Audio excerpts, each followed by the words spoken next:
Rusija i Ukrajina rat, najnovije vesti. Operativna pauza donosi pobedu. Povlačenje Rusa iz Hersona je bilo neophodno. Zapad tvrdi da Surovikin ima keca u rukavu. Iskoristit će ga na zimu.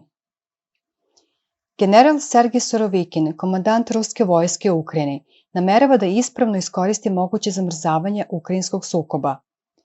Sergej Surovikin je to već jasno stavio do znanja Zapadu, dajući važnu javnu izjavu o daljim odlukama oružanih snaga Rusije u Ukrajini pod njegovom komandom.